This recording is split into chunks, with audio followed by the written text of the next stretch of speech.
Hey y'all. Hey. So I'm LB Johnson. I think you can find my page at Latasha Johnson, but I was trying to go by LB Johnson on here. But yes, so I'm LB Johnson back with another video. Please make sure you like, share, and subscribe to my channel. Also, make sure you click the link in the description box and get my book, A Millennium Woman Walk with God. So, let's get into it. In this video, we're going to be talking about serving God. I know in a few of my videos, I've been talking a lot about serving God, and it's been coming up. So I said I'm going to give a full video to serving God. So, serving God. What is the purpose of serving? Serving for God, that's what we're talking about. But what is the purpose for serving? The purpose of serving God's people is to show people who God is through your action or your gift. Your action can give one person hope. You serve to show gratitude to God. So I beg you, brothers and sisters, because of the great mercy God has shown us, offer your lives as a living sacrifice to Him, an offering that is only for God and pleasing to Him. Romans 12:1.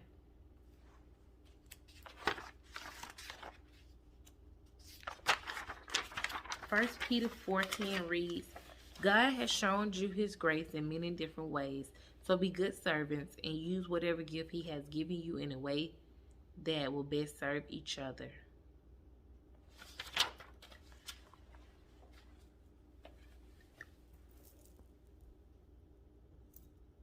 Ooh, excuse me, I'm sorry. How do you serve? You serve by using your gifts and talent to help others. If you cook, then you serve others by cooking. If you sing, then you uplift others by singing. If you are a comedian, then you serve by making others laugh. Serving is using your gift to take some of the load off someone else. I always say, like, when two people is together, whether it's husband and wife, children and parent, child and parent, friends, brothers and sisters, cousins, whoever, when two people are together, nothing should be that hard. Like, everything should be easier. Like, when you at a job, if you're there, you're supposed to be helping the next person to take the load off of each other. So you serve by helping one another. You serve by just being useful. Each one of us has one body, and that body has many parts. These parts don't all do the same. These parts don't all do the same thing. In the same way, we are many people, but in Christ, we are all one body. We are the parts of that body, and each part belongs to all the others. We all have different gifts. Each gift came because of the grace God gave us. Whoever has one gift of prophecy should use that gift in a way that fits the kind of faith they have. Romans 12:4-6.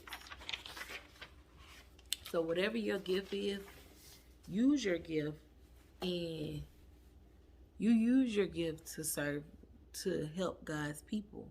So if, like, even whatever gift you have, whatever it is, like, even this situation, I had a situation where I got some new furniture. I got this new furniture, and I was just thinking about this. But I had another sofa set that was only like a year old. And when God blessed me with the furniture, because everything we get, I don't care how hard you work for it, it's a blessing from God. So when God blessed me with that new furniture, I was like, oh, well, God blessed me with some new furniture. I can bless somebody else with my old set. And a friend of mine who had the same set that I had, she had just sold her set. So she was like, girl, how much you selling your set for? And I'm like, nothing, God blessed me with another one. They can have it. So I gave it away. So that is still a form of serving for God because you bless somebody with something. So you serving God still. Like you showing people that God is real. Like you never know where your blessing coming from. You never know who God's gonna put out there to bless you. So when you're serving, anything you do that brings light into people's life is serving God. What are the benefits of serving for God? Serving God will make you rich. I once heard Oprah say, follow your purpose, not the money. So when I say serving God will make you rich, if you just follow your purpose and not always be out for the money, how I just used that situation about the sofa, about me giving a girl the sofa, God gonna bless you anyway. I don't care what you do. God is gonna bless you anyway. So you don't have to chase money to become rich. You don't have to chase money to become rich. Like, follow your purpose and God gonna provide for you. And I'm gonna go on into this, but even when I say rich, rich is not always about money. It's gonna make you abundant.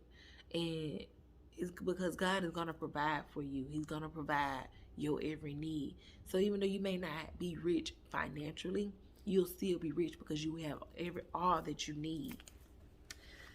1 Timothy 6 reads, chapter 6, verse 6 reads, devotion to God is in fact a way for people to be very rich, but only if it makes them satisfied with what they have. But you belong to God, so you should stay from all those things. Always try to do what is right, to be devoted to God, and to have faith, love, patience, and gentleness. So, yeah, being humble. I'm sorry, I just did another video. Serving God will make you rich.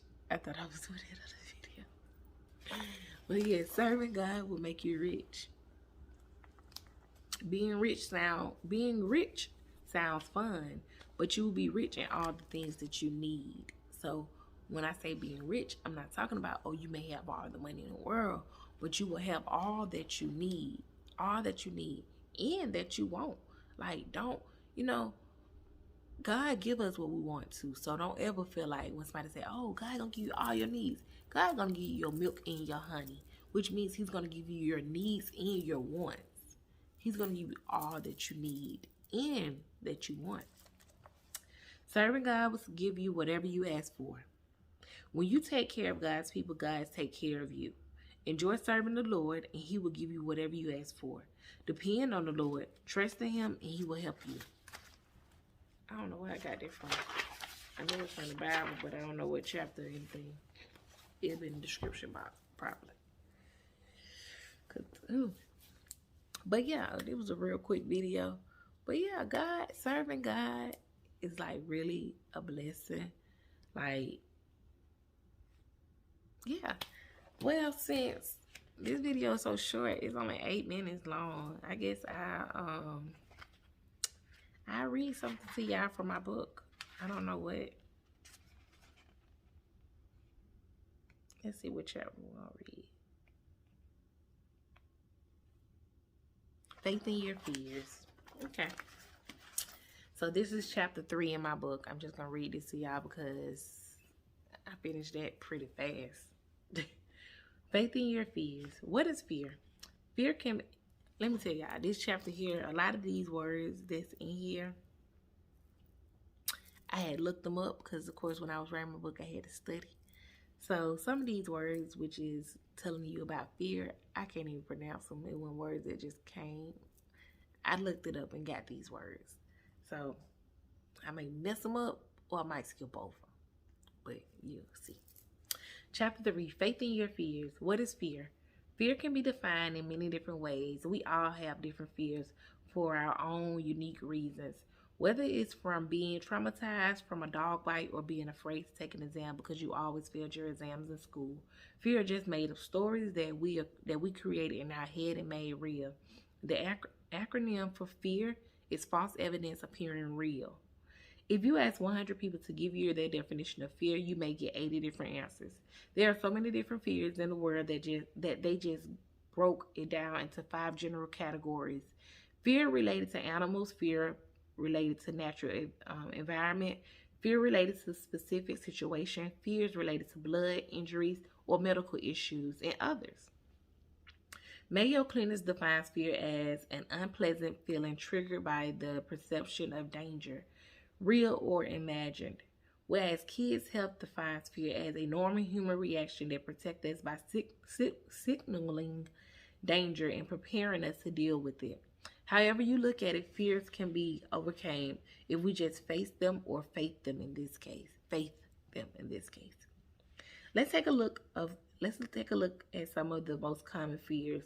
One of the biggest fears that keep us from achieving our highest and greatest self is our Cockroach Phobia.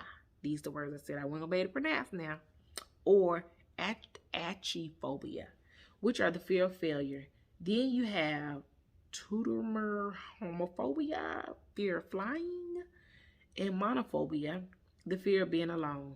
Let's go even deeper and talk about some real life situation. Genophobia, the fear of intimacy. Gamophobia, the fear of commitment or sticking with them to the end. So when he say he afraid of commitment, believe him, it's real. Laugh. Then we have Anthropophobia, the fear of people. Audiophobia, the fear of abandonment. Make you wonder if gamophobia developed from years of autophobia. Or what about achievemophobia, the fear of success? This one hit home. So let's go deeper with achievemophobia. Achievemophobia, the fear of success, is the opposite of achievemophobia, the fear of failure. But when you sit and think about it, they are two in the same, as both achievemophobia and achievemophobia keep us from achieving our highest dreams. Achievemophobia is really just being afraid of the unknown, also known as xenophobia, fear of the unknown. If you believe you were successful, there wouldn't be a fear of success. So you create this false story about what comes with being successful. You become afraid and begin to sabotage oneself from a higher level of greatness. How do you know if you suffer achievemophobia? Whenever you reach a new level of success, you figure out a way to ruin it, whether it's in a relationship, work, business, or financially. You begin to create ways to sabotage the situation. Here is a couple of examples you suffer with achievemophobia. 1. You are in a relationship with a wonderful man who is pretty damaged, so he keep up this wall higher than the wall of China. You know this man loves you, but he suffered with gamophobia because of so many failed relationships in the past. After a few years, this man finally decides to bring the wall down about 50%. As time goes on and he sees that you just maybe she is the one, he brings the wall down another 30%. He decides to tell you, I am ready for a relationship. You're all excited, calling all your girlfriends to tell them how Mr. Wall of China is finally ready to commit. After all the achievemophobia kicks in and your brain After all the butterflies stop fluttering, the adrenaline stop rushing, boom, achievemophobia kicks in and your brain begins to create all the ways you can sabotage the next level of this relationship. He don't call one day, then you decide to call an ex for revenge. Now realizing this is a pattern of his. Not that he's cheating, he's just not the phone type of person. Instead of communicating, you would like him to call more. You decide to sabotage your entire relationship by contacting the ex after being faithful to him without a commitment for so many years. Number 2, then there is the person who's been applying for a higher position in their job for the past year. Finally, they get the email stating they've been accepted for the job position. They are all excited, calling their parents and spouses to tell them about the new position. Once again, the adrenaline stop rushing, and you begin to think about the last time you had a great position at a company and you got fired. That is when achievemophobia kicks in. Now you're at your manager's door first thing Monday morning explaining why you can't accept the position. Stop allowing achievemophobia to keep you from achieving your highest and greatest self.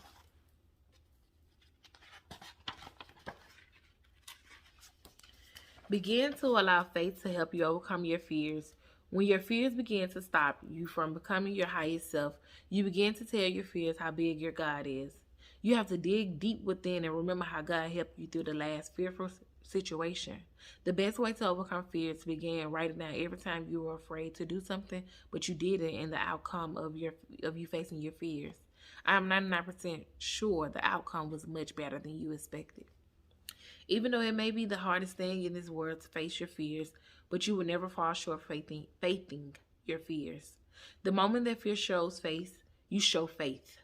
The moment that fear shows face, you show faith. By praying, meditating, or singing old church hymns. Hums or hymns? Hums. Whatever it takes to keep the fear from winning, at that moment you pull out your diary and begin journaling the outcome of facing your fears in the past. The way to eat an elephant is by taking one bite at a time. Whether it's to ask your crush to lunch or if it's asking your boss for a raise, you got it. You go at it one step at a time until the task is done. As I know it may seem like the hardest thing in the world, just do it and watch how God step in to pull you through to the end. Okay, y'all. The next thing says story time. I wrote my book, but I haven't opened my book since I wrote it. And when I have been trying to open it, I cringe. I don't know why. I cringe so much at opening it. And it's because there's certain things that I put in there about my past or struggles that I went through, and just the thought of it just like, ugh. So this ain't story time. I don't know what this story time is, but I'm cringing now. Like, I don't want to read this, but I'm going to continue. As a real estate agent, you have to bring in your own clients. This may not be as hard. As a new agent with no clients or referrals, I was trying to think of a million ways to get my business started. One day I decided I would do door knocks. One day I decided I would do door knocks in this beautiful golf course Lakeview community. I was scared out of my mind. I drove to the community to scope the scene. Then I went across the street to park my car in this shopping plaza.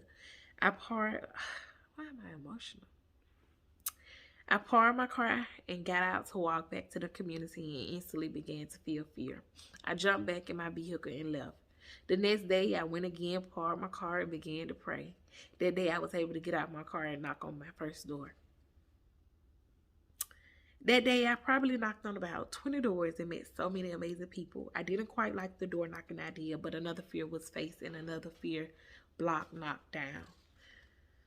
Statistics shows that there is an 8% chance of whatever you may fear really happening. Whatever you may fear is going to happen really happening. Therefore, you have a 92% chance of being great. With that being said, you may fail 8 times out of facing your fears 100 times. Now, that's a big maybe. Let's just say you only fail 3% of the time you face your fears. You have 97% more chances of succeeding. So why stop on the first try? Look at it like a lottery. If they put the winning number in the pot 97 times and other numbers 3 times, what's the chances of you winning? I personally think the winning number is coming out. Write out everything that could go wrong if you face your fears. Then write a simple list of what you could do to avoid or overcome those obstacles. You can only win with planning. So yes, be proactive and plan your failures so you can be prepared if they ever shall arise. Always hope for the best and plan for the rest. As I stated earlier, fear are just made up stories you created in your head to make real. So we're all going crazy about stories that aren't even real. Sounds pretty crazy to me. It is stated that God won't put anything on you that's bigger than you can handle. So why do we fret every time we're faced with something we see as a giant? If God thought you were big enough to take on this giant, you must have enough faith. If not in yourself, then in Him, to know that you're enough. God has been preparing you for this journey since the very beginning. Yes, you got fired from the last top paying position, but that was only to prepare you for this better position. You wasn't ready then, but now you are ready with all the armor. Not only do you have the armor, you have the blueprint of how to keep your position this time. See, that is what failure is for, to teach you a lesson for something bigger. As Fantasia song says, sometimes you have to lose to win again. Not win, but win again. From this day forward, stop looking at failure as a negative and start looking at it as a positive lesson for your next biggest accomplishment. Take this time to ask yourself, what would you do if you knew you couldn't fail? Jay-Z song just played in my head. What would you do if you knew you couldn't fail? I I have no fear in anything. I do everything well. So, would you go to the bank and ask for the loan to open a salon? Would you ask your crush on a date? Would you begin having a woman empowerment conference you've been wanting to host for the past 10 years? Would you go to your mom's gravesite? Would you publish the book you wrote 5 years ago? Once you figure that out, tell yourself you have a 92% chance of achieving your goal. Allow faith to lead you on this journey. Take the first step and God will do the rest. Remind yourself all the times you thought you couldn't and you did. Remember all the times God brought you through that hard time. Remember when you felt like you didn't do good at that interview and they called you back a week later. Remember when you stayed up all night dreading taking that exam and you did exceptionally well. Why am I getting so emotional? Remember all those times you knew you couldn't do it without faith and you called on faith and it took you way above what you could imagine in your wildest dreams. Let me be the first to tell you.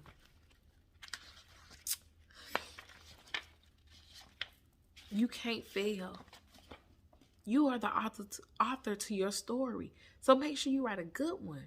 Don't allow fear to keep you from achieving greatness. After all, you are not failing. You are only writing a lesson to put in your blueprint to succeed. Some of the greatest talent is found in the cemetery. Don't be another great who left the world with the unshared treasure. If Dr. Martin Luther King didn't share his dream, what would America be today? Would you be in the interracial relationship? Could you live in the community you live in today? Would you have the power to vote during the last presidential term? Would Obama been able to run for president? What about Hillary? Would your kids have had the opportunity to attend the school and the community of your choice? What about J.K. Rowling, author of Harry Potter? Before publishing the series of novels, she was going through a divorce. She was very depressed, single mom, all while attending school and writing a novel. By facing her fears, hard work, and will to win, she went from being on welfare to being one of the richest women in the world. If you are not interested in changing your own life, be a blessing to the world by facing your fears to change someone else's life. God has already said yes to that position. So go ahead and face those fears and become your greatest self. After all, God wrote the recommendation letter for you. So there's no one better for the job than you. As Albert Einstein said, never give up on what you really want to do. The person with big dreams is more powerful than one with all the facts. Ooh, that was good. Yeah. Never give up on what you really want to do. The person with the big dreams is more powerful than the one with all the facts. Like, come on, y'all. Come on. Go get my book, A Millennial Woman Walk with God, by L.B. Johnson. And I guess I just faced my fear because I have not opened this book since I received it. Since after I wrote it, like I would go back and read it when I was still writing it. I would go back and read chapters in it just to see what I wrote. But since I received the actual tangible book in my hand, I have not opened this book. It has been really hard for me to read it. So, y'all, go get your book, A Millennial Woman Walk with God. Like and share and subscribe if this or any of my videos have ever touched you in any way. I love y'all. Have a wonderful day.